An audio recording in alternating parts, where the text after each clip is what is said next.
22. Long time not see a lot of people over there. Maybe some people are still joining.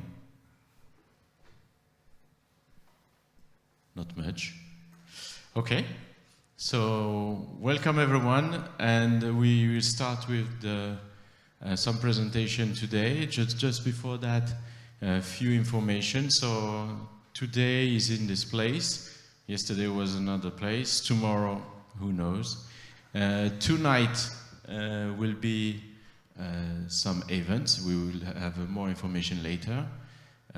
Just in case, if you never come there, just follow the crowd, follow the crowd, follow the crowd. Very easy. A bunch of people know already where. Welcome, Michael. And so we have few sponsors that may want to say a few words, maybe. Tony and Garrett, and some other sponsor will talk during the day. Again, thank you for all the sponsors for this conference. It's very, we are lucky to have you. And if you have few words to say. Yep. Yeah, thank you, Mohammed. Our sponsorship is again threefold. One is the Leipziger Lerchen, Leipzig Larks, the marzipan pastry that some of you enjoyed yesterday already. And Jirka told me the Leipziger Lerchen are the primary reason to hold a physical conference at this time. So I think he's right. Secondly, we are sponsoring again student tickets, or this time only one, unfortunately. It's Hertha, she's over there, Hertha Albrecht, student at the University of Applied Sciences in Merseburg of information design, I think. And two other students couldn't make it. One has a mandatory class this weekend, and our two-time alumna, Hélène Quedipenda, unfortunately had a bereavement in her family. So our condolences from here, and hope she'll be with us next time. And thirdly, we did a substantial, I think, financial commitment to this conference. We are sponsoring also other conferences like Balisage, Markup UK, and Declarative Amsterdam, but XMLPrague is by far the highest amount. Also because it's almost a home turf for us. So we are here now with 7 colleagues, and this is always a nice company event also for us to meet here. We can do so, we can afford to sponsor this because the last year was the most successful in our company history, despite working from home all the time. So I think Elon Musk is wrong when he says that people aren't so productive when working from home. Yeah, speaking of Markup UK and Balisage, the new schedule, 1 year XMLPrague in late spring or early summer, and 1 year Markup UK collides a bit with Balisage, unfortunately. I mean, it's okay in Prague in late spring. The weather is fine, but there's some overlap between the weeks when you need to prepare the papers for Balisage and for XMLPrague. And this is a bit unfortunate about that. But as Tony Graham told me yesterday, overlap is the biggest problem in markup. So enjoy the conference.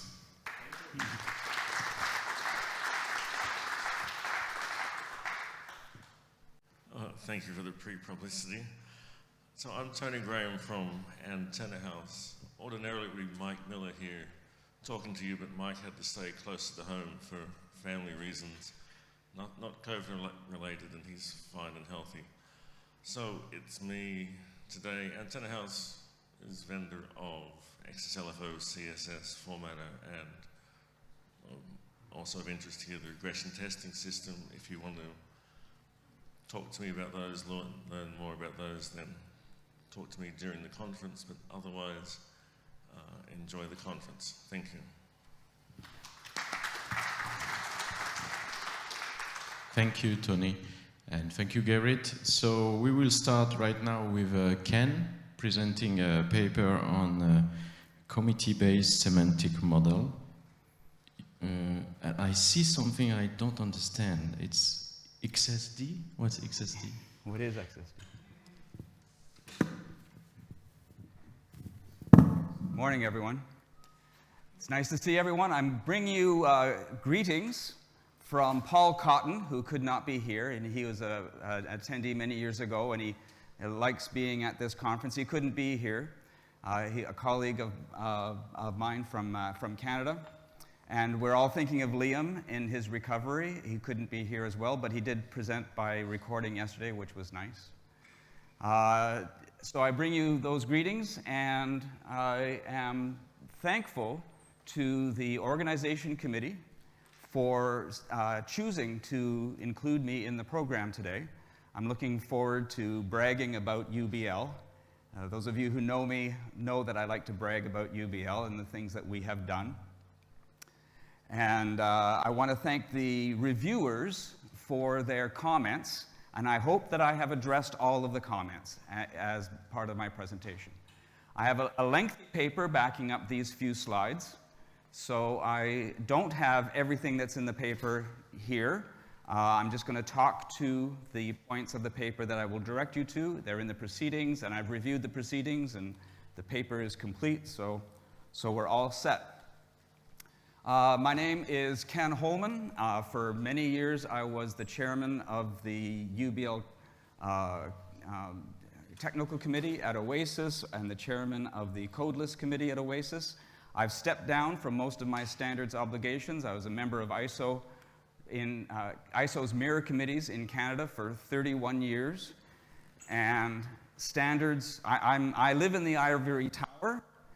Standards has been my life. And I love the way that standards can work, and I know that's not true for everyone.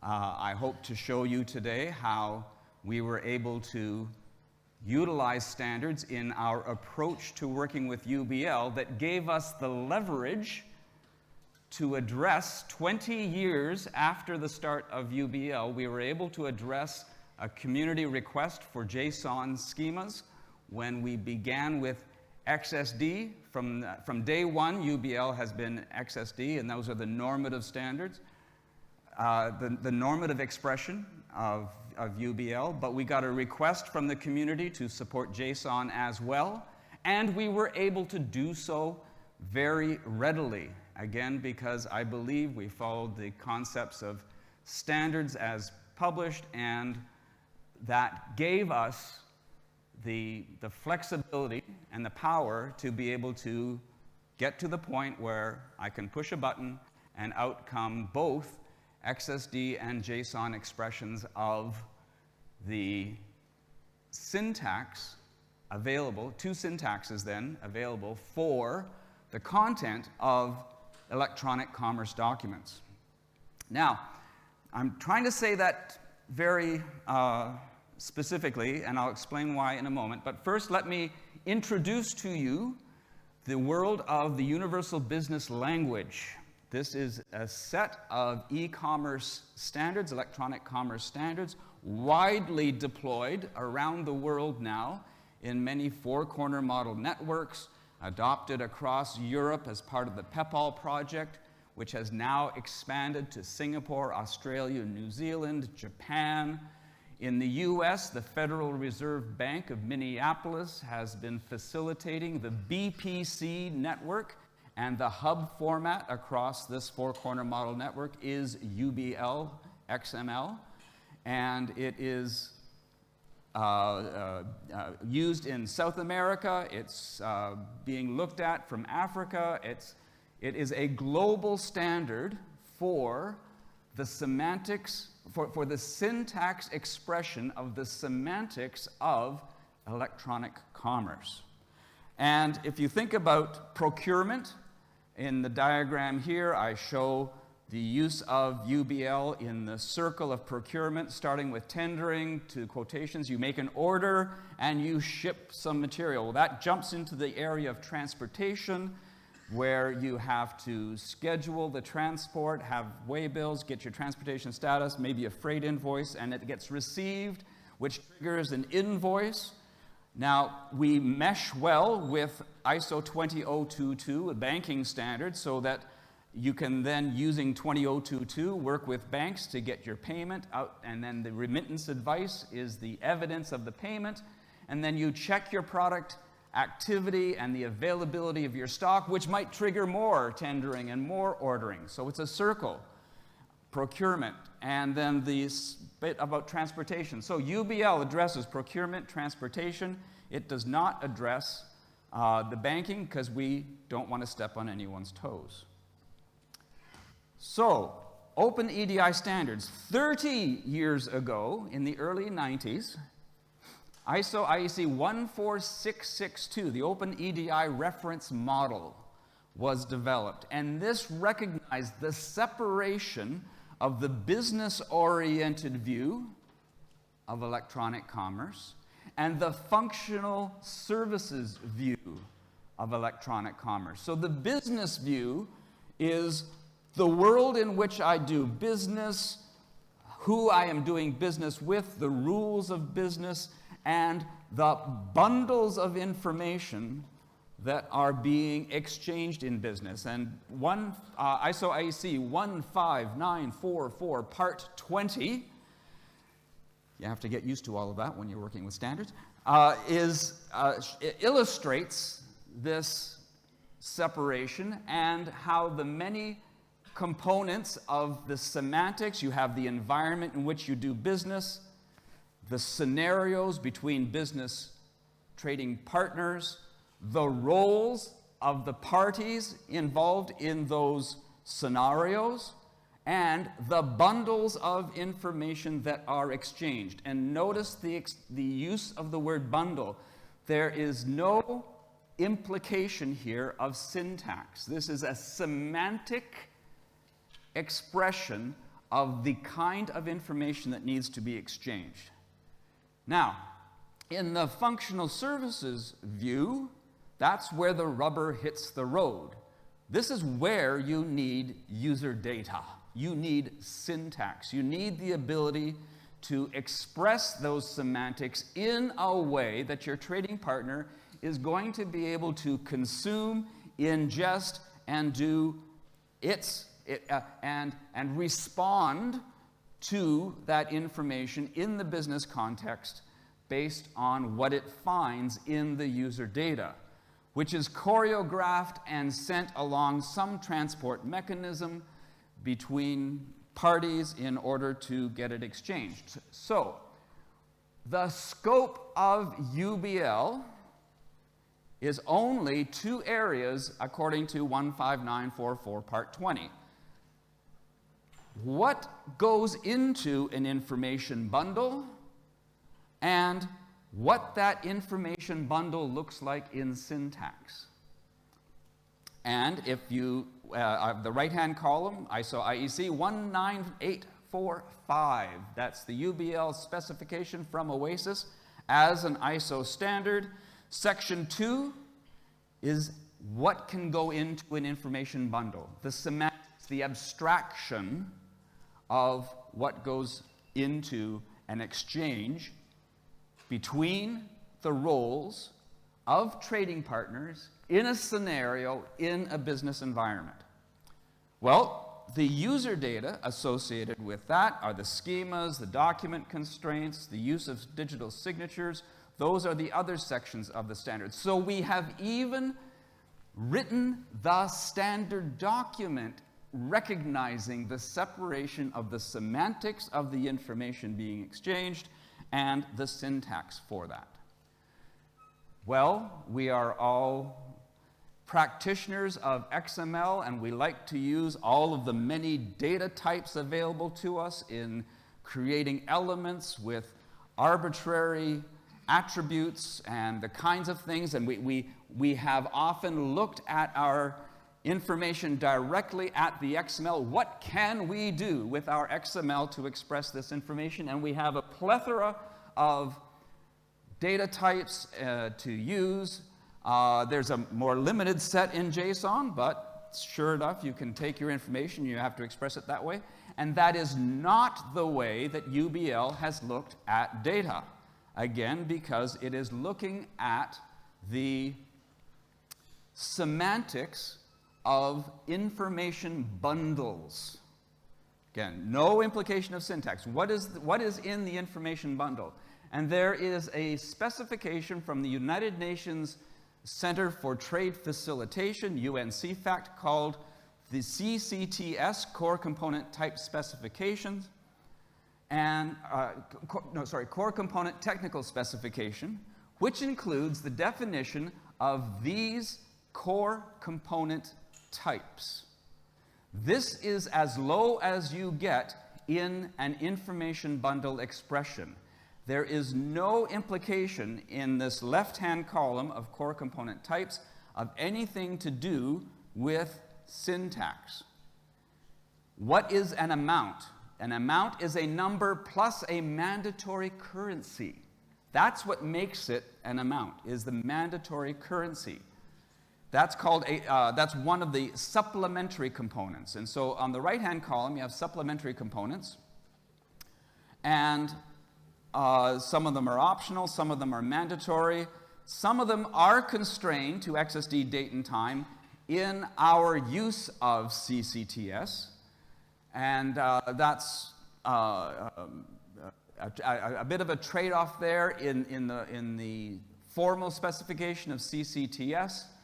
It can be any string at all for date and time, or any string at all for indicators or true-false values, but we've made the trade-off that let's constrain ourselves to ISO 8601 and the true-false values in XSD. But notice this left-hand column.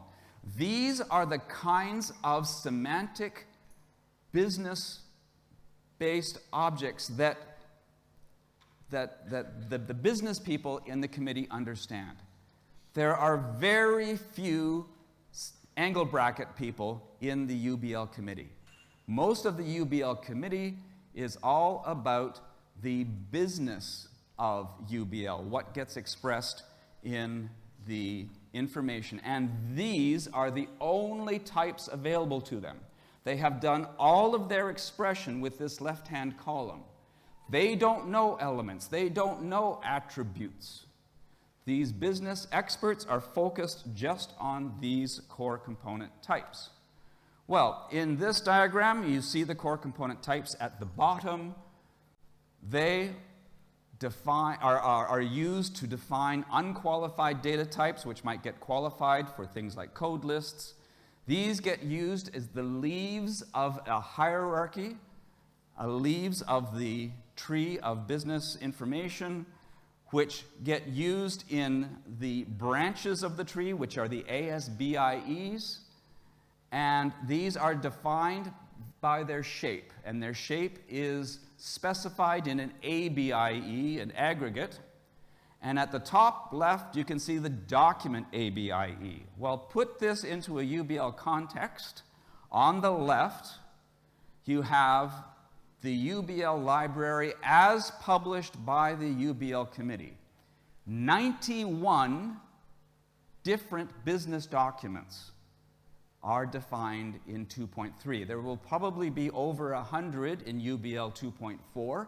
This is a very large library. We are not expecting users to use the entire library. There are 4,000 elements, or 4,000 business objects in the core library. These 91 onion skins define the document element. Then all of the branches are defined by the common library. So all 91 documents share the definition of an address. They share the definition of a price. They share the definition of an exchange rate. All of those are shared across the library. So whether you're doing procurement or transportation, this is the attraction of UBL in the community right now, because you implement the business objects by the syntax, and you know you're going to get the same syntax for every business object because it's a common library for the 91 different document types. Now, on the right-hand side, a particular user community will use a subset of UBL. They will choose to use a handful of documents. They will choose to add their own documents, and because of the core library, they can add their own document elements, they can have their own private libraries, they can all be mixed. Very few people do that, they stick to the UBL, but it's all there in the architecture. So the way the UBL committee defines these ABIEs, these structures, these shapes of the branches of the tree, is in a spreadsheet. These are business guys. They know how spreadsheets work. They're comfortable working with spreadsheets.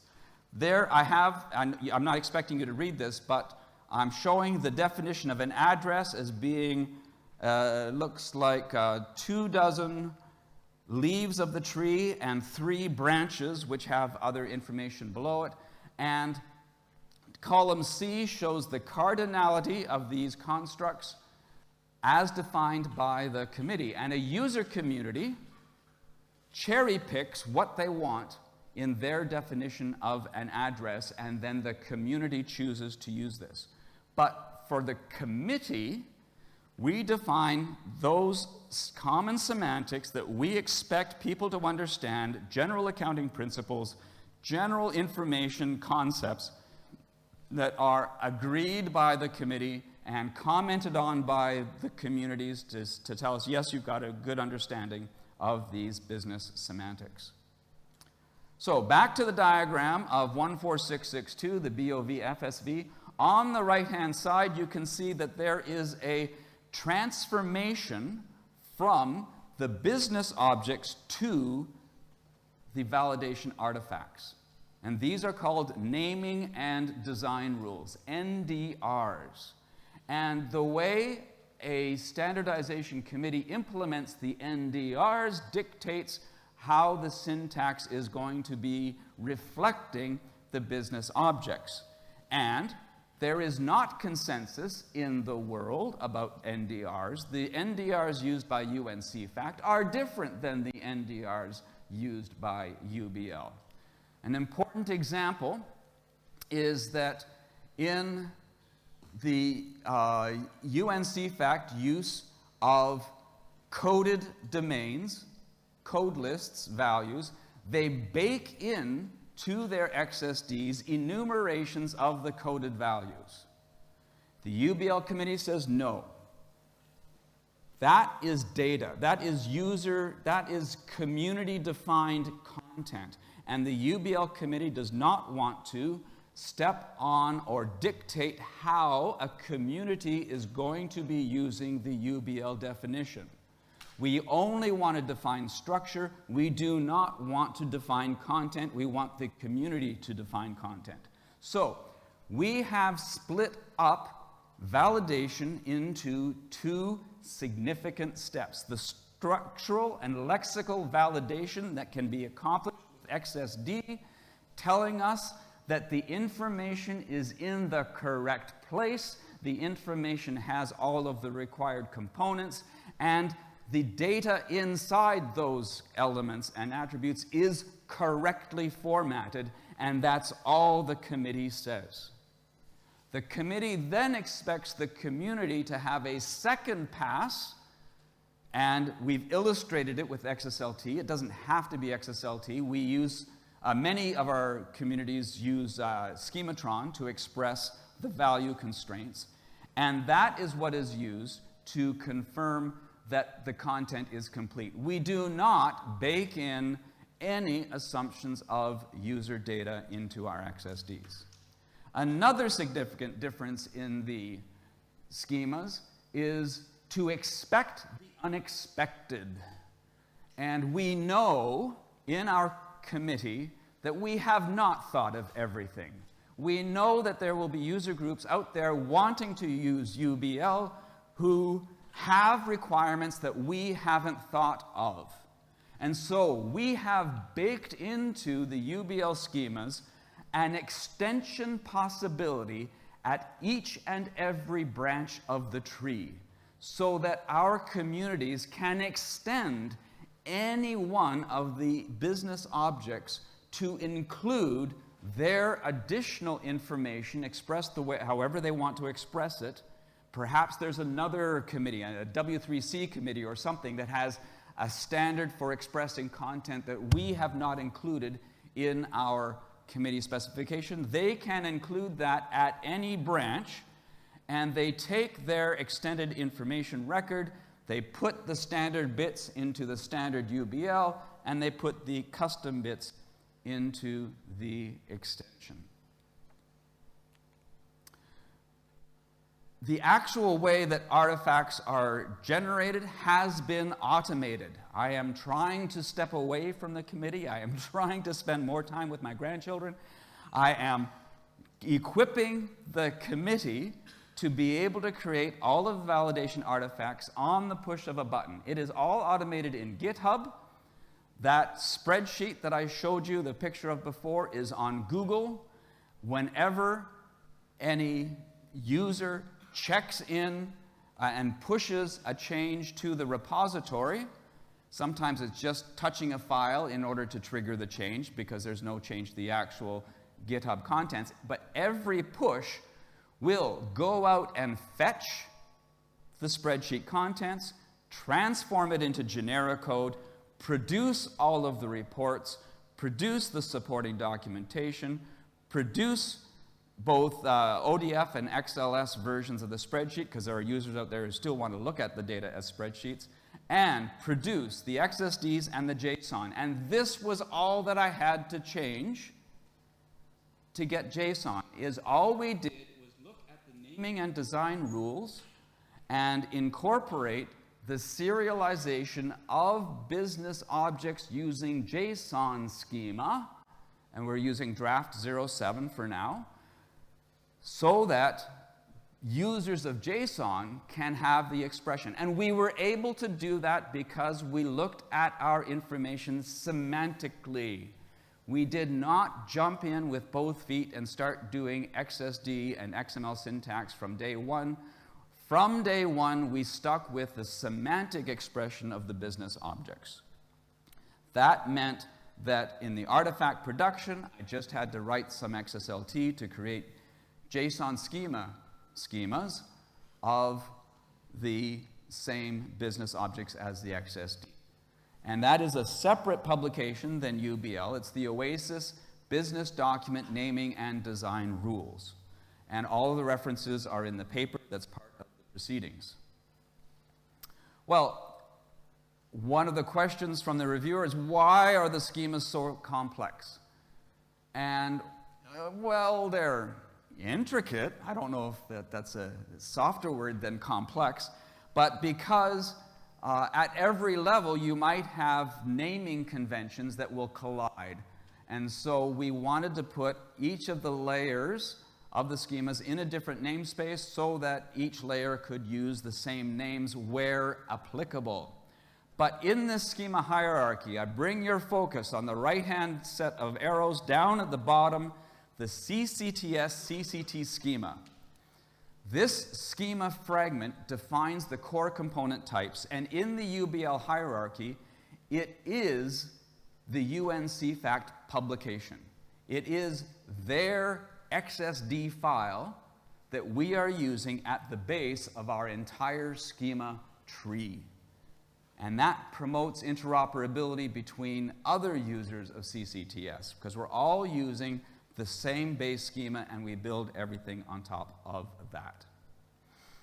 So finally, putting everything into context, I bring you back to the diagram of the Open-edi reference model on the left.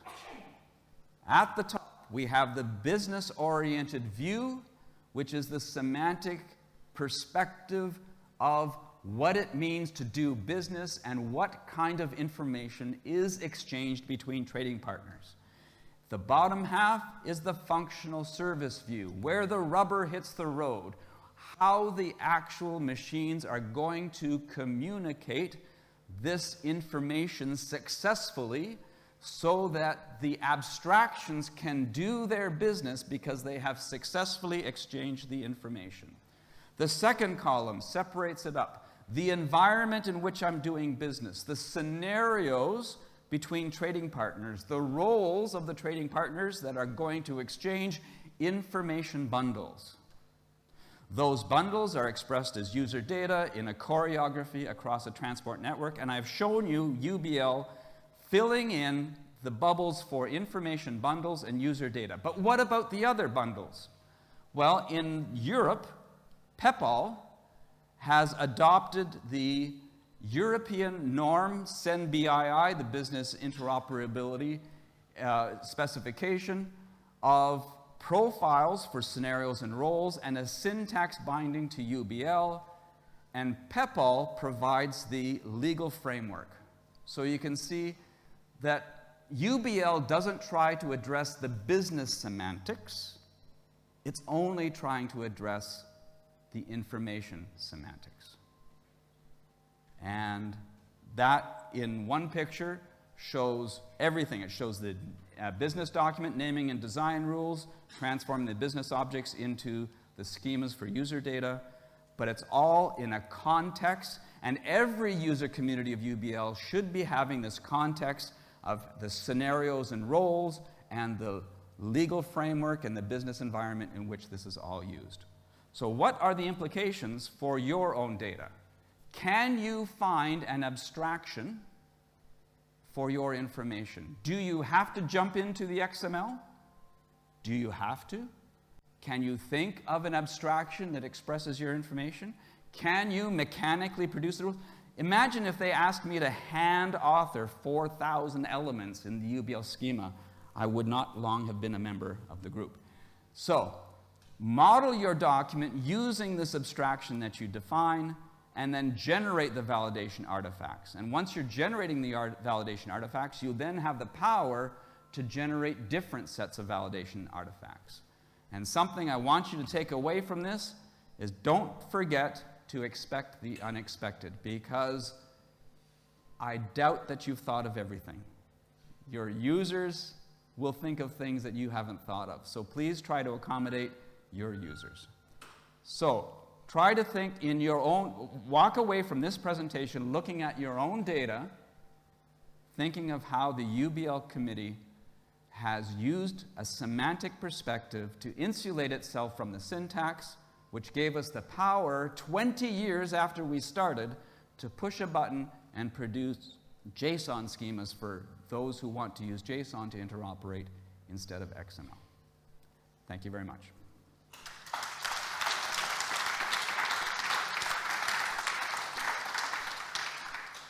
I'd love to answer any questions. I went 2 minutes over, so there's a bit of a shorter time for questions. But I tried to convey everything. Yes, I have a question over here. Wait a minute. Yep, do the Donahue thing.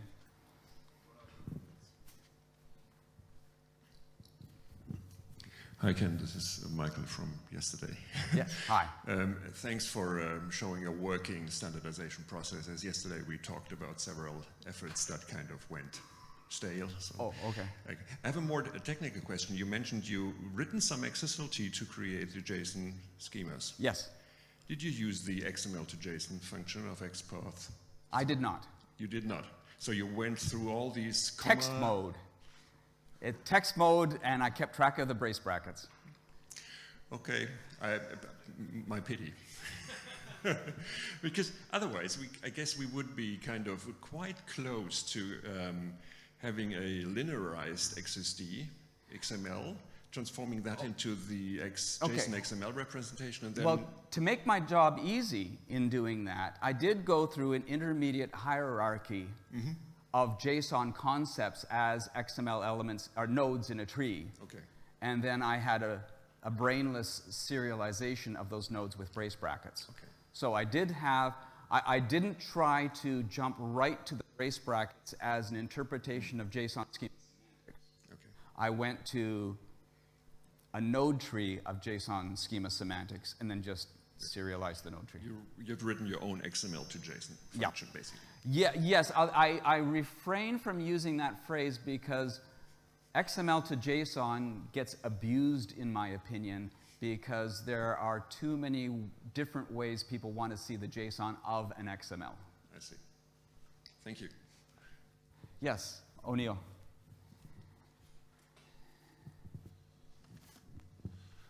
You showed a slide where you had a two-phase validation. Yes. Schema to, and then an XSLT. The application code, what does that mean? Is that just... Oh, that's just implementing the business semantics for the data. And that's outside the scope. One of the questions from the reviewer is, what does UBL do about business semantics? And business semantics are up to the user community, and we're not trying to tell users how to use UBL. We're only telling them what's available in UBL to be used. And so the application code is that user community's reaction to ingesting a business document. Right, thank you. Yeah, UBL does not try to tell users how to do business. Just a quick one, there's another question over here. Just an add-on. Could this step has been handled by Schematron, or is it? It is by Schematron. Okay. Yeah, we do define the XSLT by Schematron. That's my presentation tomorrow at the Schematron user community. So Ken, Alan. So Ken, it's very impressive. Do you see it? Oh, sorry. Do you see it as being important that the JSON schema is still the standard is still in draft? Has that been a drawback? I have no opinion on the fact that it's draft. Draft 07 has lasted a long time. If the user community comes back to me and tells me that I made the wrong decision in choosing draft 07, I'll make a change. I confess I don't have a lot of enthusiasm for JSON.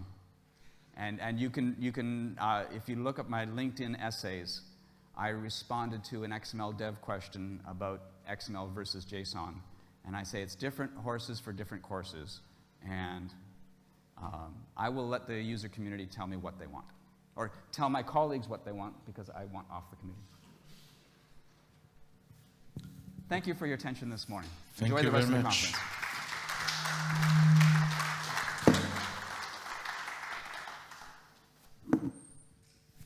So next presentation, maybe, oh, is it there?